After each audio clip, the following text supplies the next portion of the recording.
Me? All right. Good evening. Welcome to Art and Practice. My name is Alexandra Mitchell.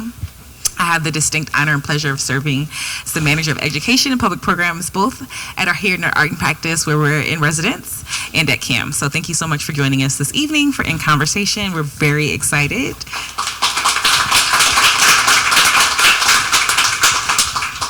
Of course, we're here for this evening for In Conversation with Justen LeRoy, Kordae, Jatafa, Henry, Essence, Harden. Justen LeRoy's Lay Me Down in Praise is a black environmentalist strategy, exhibited as a 3-channel film. The installation layers clips of black performers with images of geological activity. Tonight, the creator and co-directors of the film, both Justen and Kordae, discuss the project with CAAM Visual Arts Curator, Essence, Harden.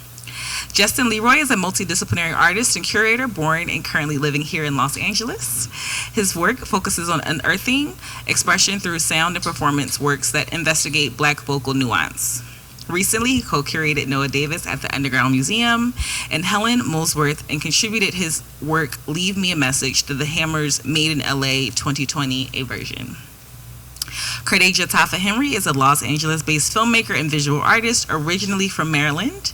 Kordae, also known as Tafa, wrote and directed and VFX'd his first short. Thank you. His first short in 2019 entitled Earth Mother, Sky Father.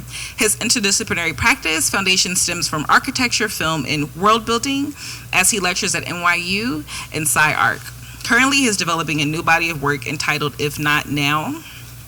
And lastly, but certainly not least, we have Essence Harden, our visual arts curator and program manager at CAAM, and independent arts writer. Essence has curated exhibitions at the Antenna Gallery, the Museum of African Diaspora, and the Orange County Museum of Art, most recently, among many others. Essence is a contributor to the New York Times Magazine, the Los Angeles Times Image Magazine, Essence, Art 21, Contemporary Art Review LA, Artsy Lala Magazine, and among others, such as for the Prospect 5 catalog. Yesterday we said tomorrow. Essence is a 2018 recipient of the Creative Capital Andy Warhol Foundation Arts Writers Grant and a 2020 Annenberg Innovation Lab Civic Media Fellow. Before we start this evening, I'd like to say a big thank you to our arts program liaison here at Art and Practice, Ebony McLeod, for her work on tonight's program. So without further ado, I'll turn it over to everybody.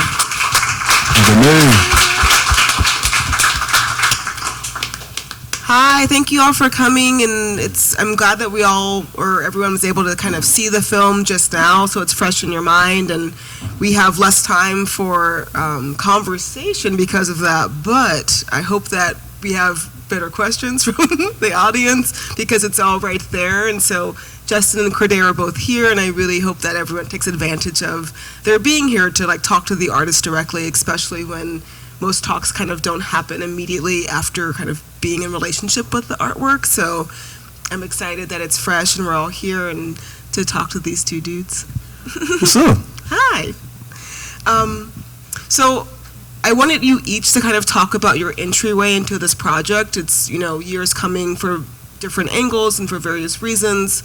Kordae, you are working, as an architect, as a professor, and you also make film. And Justen, you are coming, from a longer legacy of being a musician, being a composer, being a singer. And so, I'm really interested in how you found your way separately and then together to create Lay Me Down in Praise. Yeah, for sure. You want to do the long version or the short version? Let's get the real version. Okay. Really, I think it began when we met, 2018. 2018, yeah. You had just finished at SciArc. Were you finishing, or? Yeah, I was finishing up the first short film, which is called Earth Mother, Sky Father. And you were the first person I showed it to. The first film ever in LA. Yeah. So, I think maybe a year after that, I had presented Kordae with a song that I had made, and we were supposed to do this music video for it. That didn't really materialize, but I think I knew that I needed to work with Kordae on something. I don't know, I felt that your life would change super soon.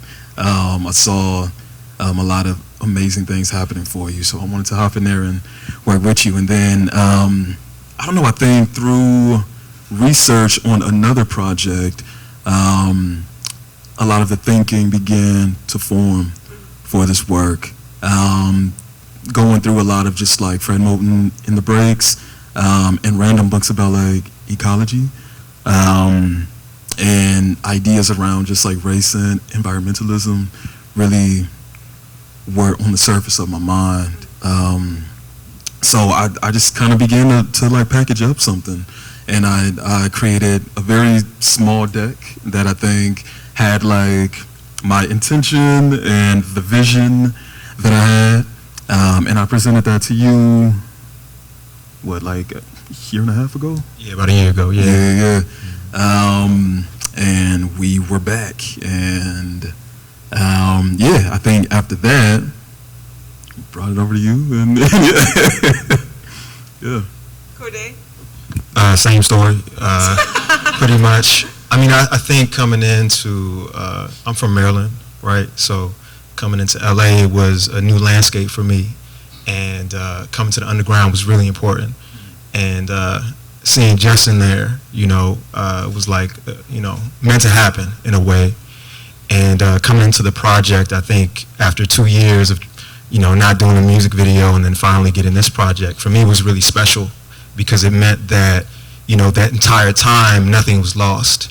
And we were sort of building something, whether we knew it or not, throughout that space and time. And then when you came with this vision, I was just here to enhance it in any way I could. So, and now we're here at this point where it's made. Yeah. So, yeah. I ask in part because the film, when I first heard Justen's pitch, which was like in January, the term was not quite used, but I was like, oh, this is like a type of Black environmentalism, and this is a really interesting kind of conceptual way that Black folks are then imagining themselves or their relationship to the environment outside of this more like traditional Western sphere around how environmentalism and activism has been sort of imaged, right? And so I wanted to know your entryway because the idea of the environment and how it appears in this film, I think the use of not only 3 channels to create the project overall, but also the sort of source material, your relationship to that source material. I know Iceland is a big feature in it, and we've talked about, and we've kind of talked around various scenes within the film itself, but that relationship, I know, changed throughout, actually filming and then editing, and also kind of making your composition. So I'm really interested in how your background, right, as a singer, as a composer, and your background as an architect kind of built out this film to get us to the sort of Black environmentalist vision that is both of y'all's. Yeah. I think that when the research for this all began, I was interested in like, how might I be able to create like sonic parallels between the Earth and ourselves? Thinking about what does the Atlantic Ocean really sound like, thinking about just like all of the lost souls who are there still.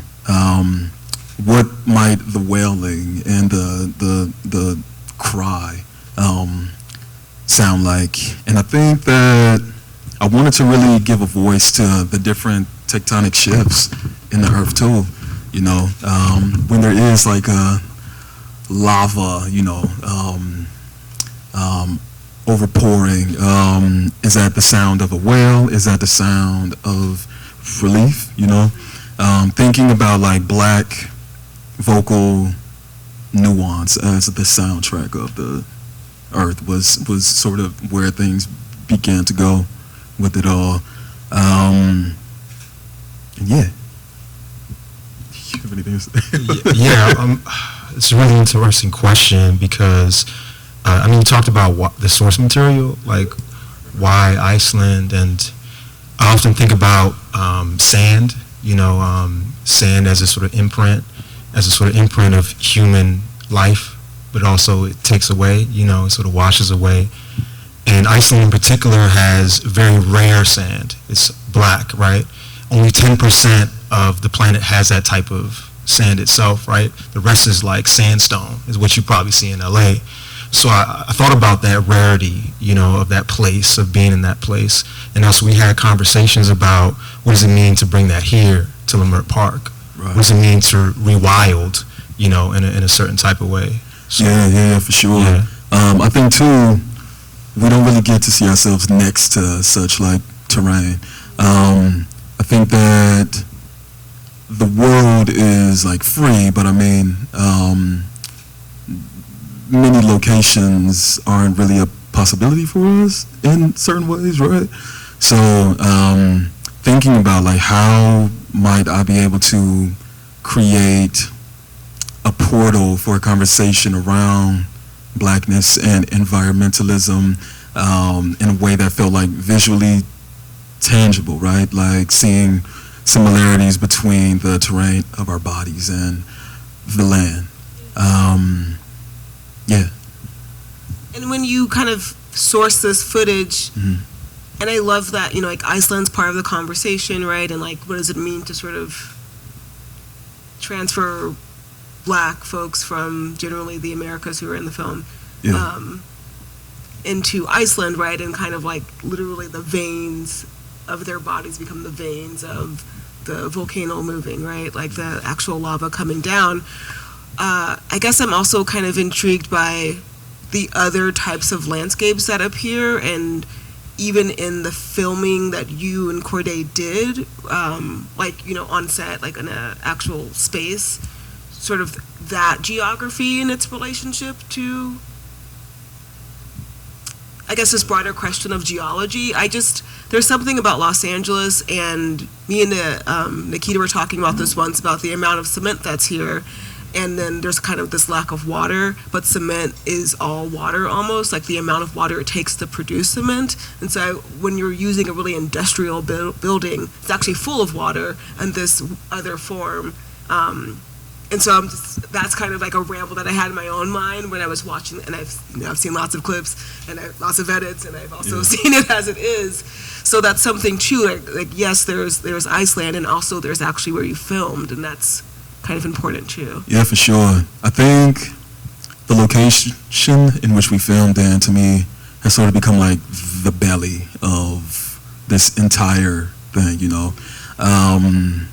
Sort of existing in a world where you're separated from all of the movements of the earth and its sounds and its like, it's being, but still kind of having a relationship with it, really like in the spirit of it, versus having like hands-on, I think that has really taken up a lot of my mind lately when I see the work now, like that place holding a lot of the emotions that we might find in the water or we find in the mountains, and And I think for me, with that said, I think a lot of our conversations were about surveillance. Like, what do we see, and how do we see? A lot of the shots are like top down, almost like you're watching from a satellite, even in the sort of shoot that we shot, right? The live footage that we shot. That's also from a sort of higher perspective or vantage point. So how do we sort of look at the earth and our bodies from a new perspective, I think is something that I think about now, I think, as we sort of see the thing made. Which I feel like is a really special point. But we had a lot of conversations about surveillance and how we want that to be a part of it. Yeah, that is, it's like maybe my last like really particular question about this, but the use of 3 screens, the triptych that you've created here to like manifest this film, we never actually really got into like why you felt the need for it to become this embodiment. And there's something about the triptych and the arrangement that happens between performers and the geological activity that they get to go in and out of each other and layer on top of each other. So I am actually really would love to hear more about that particular style choice for creating this project. Yeah, for sure. I think I'm just really like dramatic in that way. Like, I like things that feel as if they're like swallowing you whole. I wanted folks to feel really engulfed in the sonics and the visual. And I wanted there to be so many different like perspectives of maybe the same emotion, or how it can also grow as it moves into the next frame. Yeah, I think that I wanted to really maximize the language. Yeah. Kordae, when you and Justen were talking about it, you were like, this needs to be a triptych, or he's like, this needs to be a triptych, and you're like, yes, and I see why. Well, this was supposed to be a music video, so it's supposed to be a one-channel thing, and then Justen comes with these 3 screens, and I'm like, okay, all right, we got to work with this. Yeah, had to do it big. We had to go big, and then I was like, how big? And he's like, okay, we want this Super big. big. Yeah, like Crazy big. 30 feet long to be exact. Yeah. Right, which is as long as a street. Let's go. Yeah. It's as long as a landscape, because it's sort of terrain that we walk every day. Yeah. Right? Yeah. So I mean, I don't know if we didn't talk about that, but that really hit me while I'm measuring this thing. Yeah, right. So I think that was really special. But the triptych has a sort of history with it, right? It sort of has a biblical history with it. It's usually depicting a lot of landscapes, both mythological but also spiritual. And so for me, that just sold it when Justen brought the triptych. I was like, oh, say less. I see what you're trying to do. I see the connection you're trying to make spiritually with the piece. And yeah. Yeah, I think too, really being inspired by work by like John Akamfra. Yeah. Previous work with like Black News and seeing how visual language can really play with itself in a way to where something new is created too. That felt really important to really experiment with. Yeah. Absolutely. So much of this conversation and in the way that the film was made, and ultimately just who you are as a person, right, and why this room looks the way it does, is this like idea of friendship and community as being like part and parcel to your practice overall. And I don't know, I want to kind of talk about how and why it manifests for you in this way. Like, you could make the art by yourself, you could not have this like actual, community practice, but when I first moved here, which was like 7 some odd years ago, you were one of the first people I met, and I was like, oh, this is like the nicest human being I've met in a really long time. I'm from the Bay Area, people aren't that nice, but you were, and I think, and then we've stayed in contact, right? We've like stayed friends throughout all of this, and the way you brought in Kordae and the way that people show up for you and you show up for other people, it's manifested in this project, like quite literally. And so I would love for both of y'all to kind of talk about that as a type of ethos, like within your practice, friendship, community, and this like broader question of world building is something we also chatted about. But yeah, kind of take us through how that manifests for you and operates for you, both. Yeah, for sure. You said that I could do it on my own, but I don't think that's true. I think I'm really blessed to know such like amazing people, and so many of you all are here today. I think that I was really intentional about that too, right? Like, I think I've really prayed for y'all, to have people in my life where we have this like beautiful balance and care for one another. And I think that I think through the work I've done in the past, I've learned just how important like the spirit of something is first. I mean, if the spirit is bad, all that really trickles down, and I think that the way that it can move through the world emotionally feels a bit capped. But my philosophy is that if I surround myself with like positive people and positive intention, then what I do can't fail. So it feels really important to really bring you all in on the process, and everybody's so like talented, and finding ways to sharpen myself, sharpen my peers. I think so many of my peers know so much more than me. I think when we're on set, I'm like the dumbest person on set. No, honestly, because like I've never made a film before, right? So I think through my friendship with Kordae, and really seeing his like confidence in the process and his level of ability really inspires me, and I want to be next to that, you know. And yeah, just like really motivated me the whole time on set, because I didn't know what the hell I was doing. I didn't know when to say cut, when to say action, like, right? So really equipped me with the wings and the like confidence, you know. And I think that feels possible because there was a friendship there first, right? Yeah. And the people in the film. Yeah. And the people who helped you compose. Yeah, so the people in the film, you might see a few tonight. Yeah, family, you know. My dad is in the film. We have Miss Barbara, who's in the film. I really wanted it to feel like familiar faces. I wanted it to definitely be family. I wanted to bring amazing people together.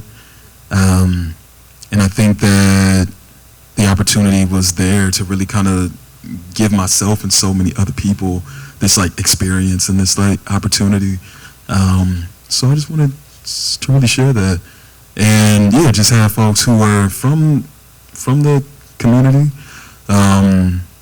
for people to walk in and see a familiar face that they can identify with. And like each person is sort of showing like a different emotion, right? So yeah, wanted to have somebody for everybody to really kind of identify with. And you said something else in the end. Oh, the music. The music part was probably like the easiest part.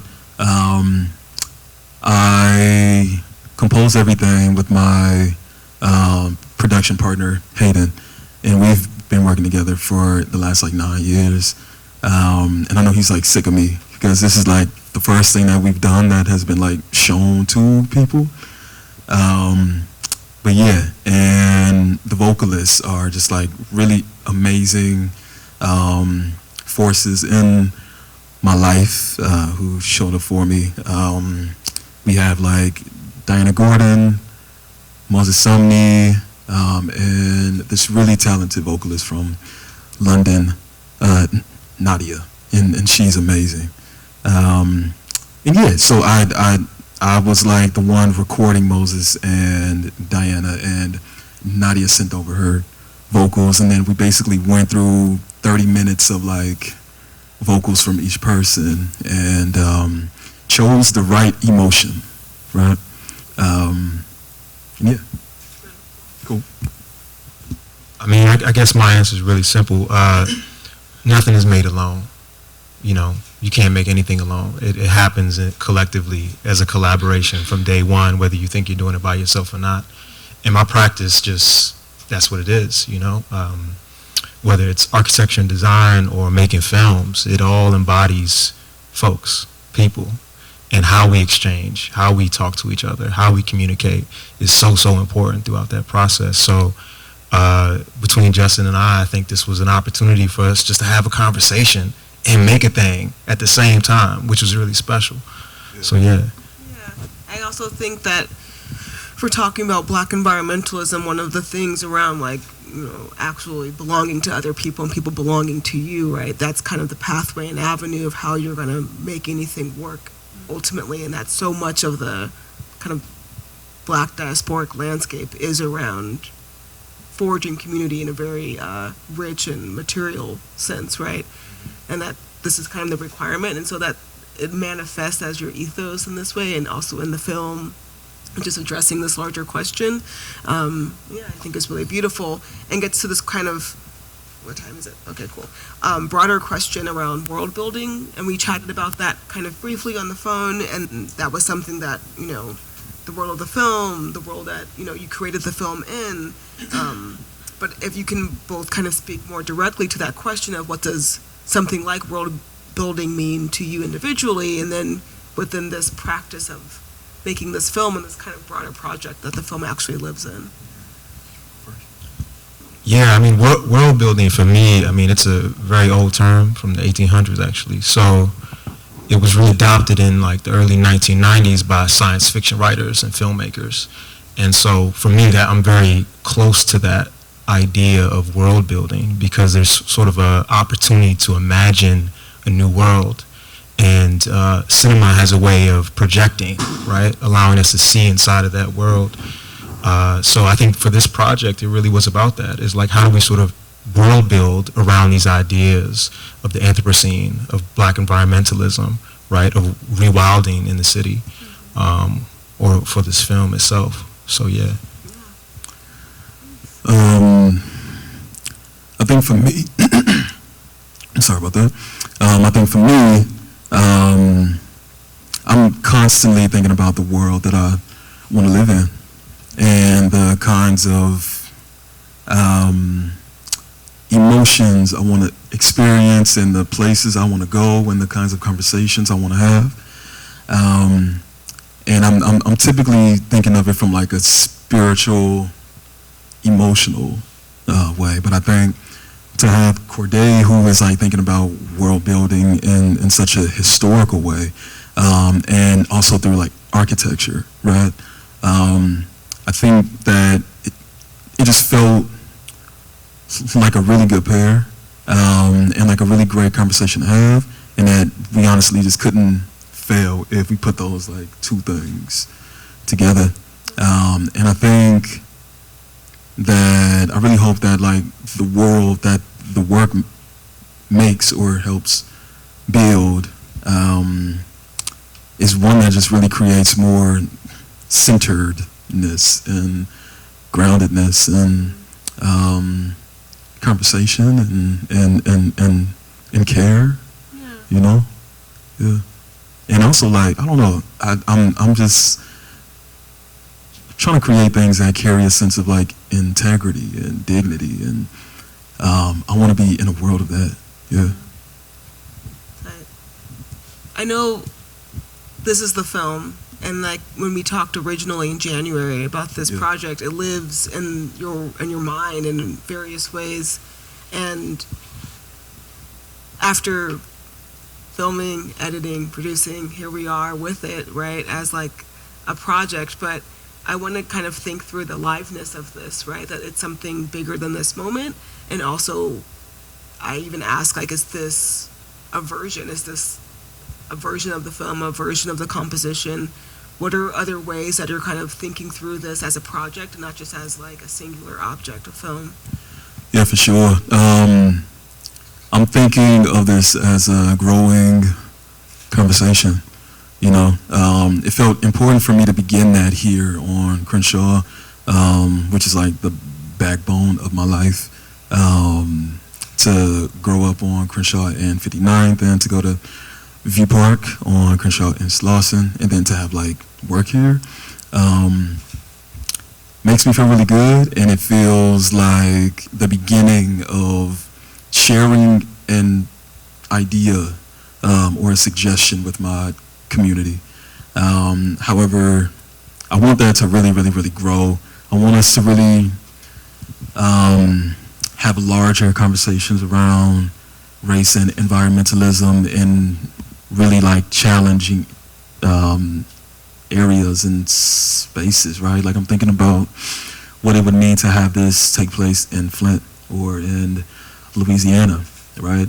I really want to challenge myself with the work. I really want to learn more about what's like happening in the world, and help build some more language around that. And I think that looks like the current version in so many ways, but there are different things too that'll help kind of communicate it sonically and visually further. There is like a live orchestral version of the score that I'm working on to. That's hopefully that can kind of help communicate something else, and I can learn something else in that process. But yeah, I think that is still kind of like unraveling for me. You know, I think I'm learning what it means to share the conversation in real time with everybody, and I feel like so many people have lent their lived experiences and their emotions in a way that helps me feel as if we're all working together to complete the work, right? And I think I just want to create space for more of that. Like how big can this thing be in terms of its language, you know? Yeah. I mean, I have some wild ideas, you know, like. I want to hear 'em. Well, first of all, I'm working with a couple folks here to build a stage here. And one of the ideas I had was like, could we put this thing outside? Like it sort of needs, or it doesn't need to be, but I see one version as a sort of outdoor piece, you know, that lives outside, you know, but I also see it like even bigger than that, right? You know, even bigger than buildings, even bigger than this planet that we're on, right?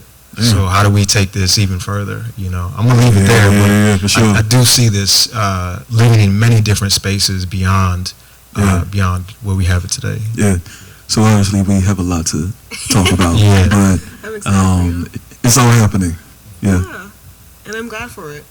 My last question, and then we can open it up, is when we were talking and when I was doing my reading, you know, to like feel grounded in the project, was about R&B, the vocal run, mode, and I was thinking of Christina Sharp, right? Like, what does that mean to you? Because it's very important to the film, and your understanding of even how you pitched it originally was very much grounded in this question around sound and R&B in particular, and so I wanted to make sure that I touched on it before more questions come. For sure. I mean, I feel like I'm gonna try to squeeze in a little bit of R&B in whatever I do. I think that who's laughing? I think actually, yeah. I feel like people think like R&B is like funny in so many ways, and it's not. I think that in the like art canon, we've like intellectualized jazz down to the bone, you know. And there's so much language in R&B that I just want to pull out that information and how essential that is to our existence, and how it's like still happening and the full like tradition of it. And when it comes to the wordless moan, which was the main idea in the beginning that I really pulled from Fred Moten, and we had a really good time actually like talking about it, and he and I listened to like Donny Hathaway tracks and kind of like really focusing in on just all of the vocal nuances, where they would put a run, where they put like a grunt, and what that like wordless kind of thing is actually communicating, you know. What is the like emotion there? It's like we can go to a Jasmine Sullivan show and she could run the whole show and not say a word, but we all know exactly what she means, you know. So I wanted to really bring lots of that out, and also I think it feels really natural, you know. It feels like a really natural form of expression when I think about how like songs are made, and when we're like building melodies, right? Everything kind of begins over, right? And then I think there's an effort to put words to it. But what is that like first feeling, you know, and how to really expand on that? Yeah. Very good answer. Yeah, for real? Yeah. Okay, cool.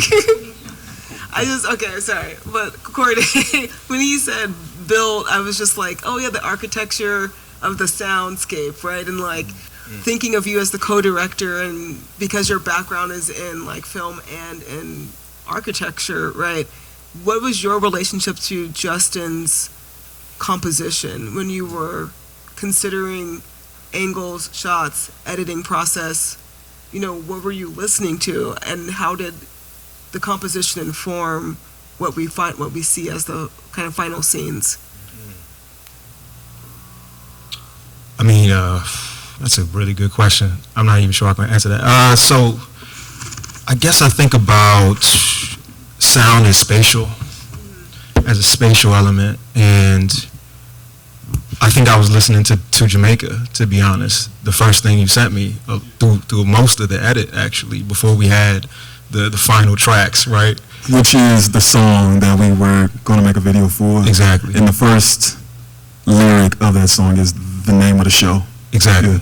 So I think that was a sort of catalyst for feeling through the film itself, right? I think a lot of the edits, or if anyone is an editor in the house, you know it's about feeling. We edit on feeling. And it's sort of your imprint and signature within that, right? So for me, the sound was super, super important. I think without the sound, you have no edit, at least in the way that I function and work. So it really was the backbone to what we see today. For a second. Questions? Everybody's going to walk around and handle. Is it on? Should I stand up or like? Yeah, I want to see you. What's up? Hey, how you doing? My name is Mamodu. My friends call me Momo. Hey, Momo. What's up? So as I was first watching the film on opening day, I saw some of those like icebergs, and I'm from Jersey, and I was like, that kind of looks like the snow when it melts after it's been there for a while. And I was like, wait, the ice caps are melting, right? And I was thinking about some of the landscapes we were seeing, like some of the rivers like they're drying up. Some of these forests might not be things that we can see not so far in the distant future.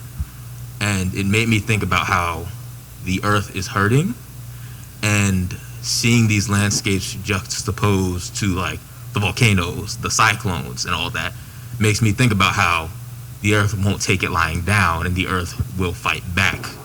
And having that next to pieces of the black vocal tradition, which has been used in our freedom struggles, right?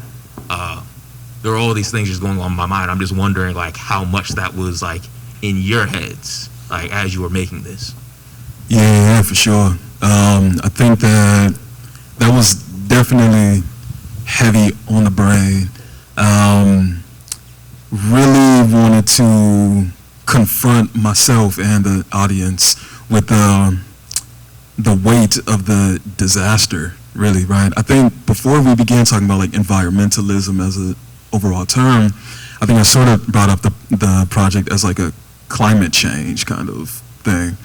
And yeah, I think I wanted to bring through a lot of like questions for the scene where we have Holly and Sam, who are like super pregnant, next to the like icebergs falling away. I wanted to really bring about a question of like the future, you know. We're witnessing everything really fall apart right now, and what does it mean to bring a new life here right now, you know? And yeah, I wanted there to be a range of conversation. So like thinking about how beautiful we are in relationship to it, but also how disastrous all of this is, and like what are we doing, you know? Yeah, hopefully that hit on something. It did? Okay, cool. All right. Anybody else? Hello. Hello. My name is Eniafe, also known as Isis. You were saying that you wanted this film to possess certain feelings, and I wonder how much intimacy played in that, because when watching it, I felt that it was deeply intimate, almost invasive in an uncomfortable way. That was, I guess if you don't allow for the uncomfort and kind of like sit with it, it could kind of turn you away from it. But I felt, for me, it was, well, let me explore, like, why does this feel uncomfortable? And in my writing, I often talk about the relationship of intimacy amongst Black people, people of color, and how we're made to believe that intimacy is not a part of our history because of how we have had to be unintimate because of what we've been through. So the question is just like, did that word intimacy come up, and then how did that play into the creative process? Mm-hmm. Yeah, I think intimacy definitely exists in the world that I'm like thinking about, right? In the world that I'm trying to make. And yeah, with an understanding of that history, it felt really important for me to put that on display, especially while just like having new life in the middle of that. I wanted us to like walk in and feel that, see that, identify with that, feel that it was really like tangible, and to also kind of like engulf us in that, you know. I don't know, I guess I was trying to make it feel like a hug, right? And that you can feel the care that these like two people have within yourself and for someone else, or yeah, just to know that it exists. Yeah. I think also when we talked about, I can talk about it, but when we were talking about the scale of the screens and the actual space itself, and how did you want to build it out, essentially, right? It's a lot of math questions, but ultimately you were like, I don't want it to feel too overwhelming. I want it to feel like you're, a room of sorts, right? That you want it Yeah. to feel enclosed, but not that they were being overwhelmed and smothered. Yeah. But the hug, and I think that even in building out the space, that was a really big component of what does the seating look like? What does the sort of arrangement of the screens themselves? How are we going to like make it feel dark, and intimate? And I don't know. It was also not only in the conception of the film, but also in how we ultimately created the exhibition. Yeah, for sure. I think that felt necessary to think about in each part. With the sounds, I have so many runs from Moses, like drowning in runs, but it felt best to really keep it simple, I think that I didn't want people to feel like it was just like too many sounds and too much happening on screen. I wanted to find like the perfect balance of intimacy, of wonder, Yeah. Cool. How you doing? My name is Maxwell. What's up? When I was watching the film, I was very fixated on the people and the poses they were doing, and it was 3 screens, so certain shots there would be people going on next to environmental things like a hurricane or lava or ice, and I was wondering what the relationship between that was. And another question was, I know you're so community driven, and when you speak about climate change, I was wondering when you were creating this if you were thinking about how our communities are changing in Los Angeles and Black communities in general just changing in moving forward into the future? Yeah, for sure. For the first question, I'm sorry, I got really caught up on the second question. Yeah, go ahead. If you could run, yeah. So I was for sure thinking about, yeah, just like how we are uniquely affected by climate change. I was thinking a lot about Katrina. I was thinking a lot about like environmental issues in Flint, you know, just worldwide, what it means for us to experience that. And I think that really, even during my time with the underground, we had a few like environmental projects that really touched me. It made me really want to get more involved, but I don't think I knew how at the time.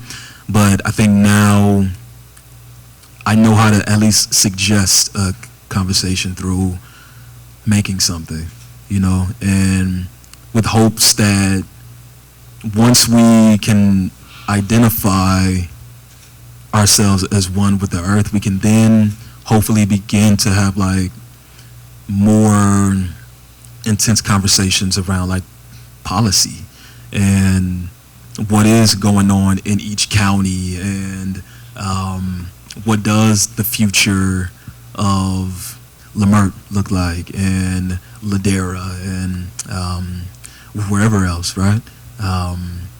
Kind of trying to start the conversation so we can get ahead of it, because it is coming, right? And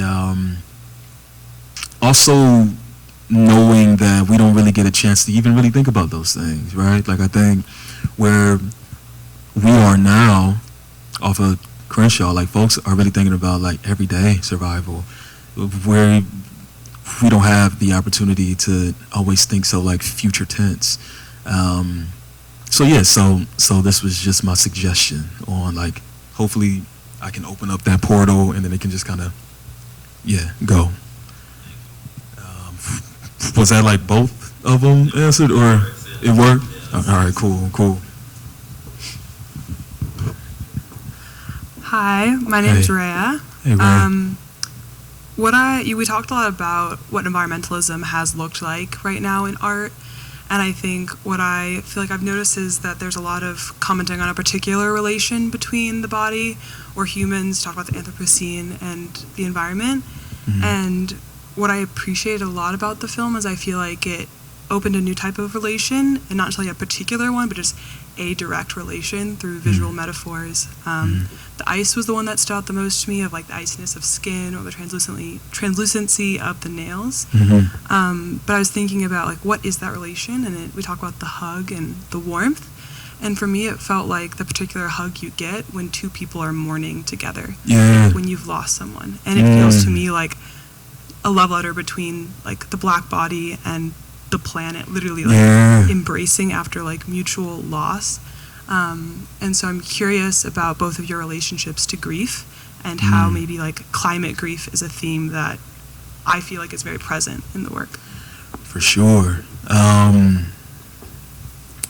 I think, one, I'm happy that you picked up on that. In the beginning of making the film, I thought of that moment as like the last dance, you know, like as the world is like falling apart, this is like the last moment of like intimacy. And yeah, I think that the way that I deal with grief, that's heavy. I'm not sure. I think that, honestly, I think the way that I build community is definitely a response to that. You know, like trying to get people together and hold on to them and make amazing things with them, because things have been taken away. Things have just kind of disappeared. Things and people, right? So in my world, which I guess is a full-on grief response, which is wow. I'm constantly thinking about bringing people in, making family, making connection, and whatnot. Yeah, you want to hop in there? All right. Yeah, that's a really good question. I think about this topic of grief, and I think I got into architecture or landscape architecture through my father, who built a lot of houses, and he's from Jamaica. And we had a conversation about his burial, like what would happen when he passes away. And he was like, yeah, bury me in Jamaica. And immediately I thought about the landscape in Jamaica and where he would be, where his last sort of moments would be. And that actually triggered a sort of interest in space and placemaking and what does it mean to not just grieve, but also, birth new life through the landscape in itself. So in the film, in a way, there's a lot about that. Like it doesn't stop. It's a continuous sort of cycle, right, of maybe of grief, but also of potentially joy in that too, right? So how do we sort of sway in between the two? But that's my response to that. I think it really comes down to my pops, and his interest in being buried in Jamaica.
I think that. Thank you. I think that the moments of, I think that the first scene when we do have all of the lava pouring, and then we do have mom here, kind of like physically expressing in that way. It could be heard and seen as like a moment of relief and pleasure, right? Or it could be seen as like a moment of like overflow of anxiety and of pain, right? So I think that, that's what I like about it. That you can kind of walk in with whatever emotion you have and and find a home for it. Yeah. I think we have time for one more question. Right here. We'll see how it goes. I mean, you're trying to get off. Thank you. My name's Alexander. I was wondering, I know that it's really powerful for your piece to have no words in it at all, but I was wondering if it was intentional to make it more accessible to a universal audience, because language can also be a barrier in so many places where people don't speak a common language. Like, you didn't make it in English, you didn't put any subtitles or anything. So Right. Yeah, I think that I wasn't necessarily thinking about different languages or anything like that. I was thinking about just like a universal way of existing, though. Like anybody walking in and hearing something and being hit with it and knowing exactly what that is,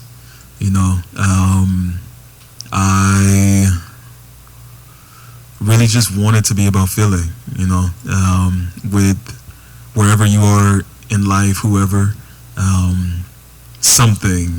something about it is like in there for you. So I just wanted it to feel, wide open. So is it something that you would like to be shown, like internationally or something? If you could. Oh yeah, I'm trying to go worldwide. Yeah. Got to think big, right? Exactly.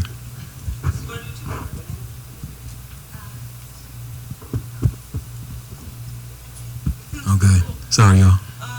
Thank you all for coming. I will say that curating is always this very trusting process where I'm like, you have an idea? Okay.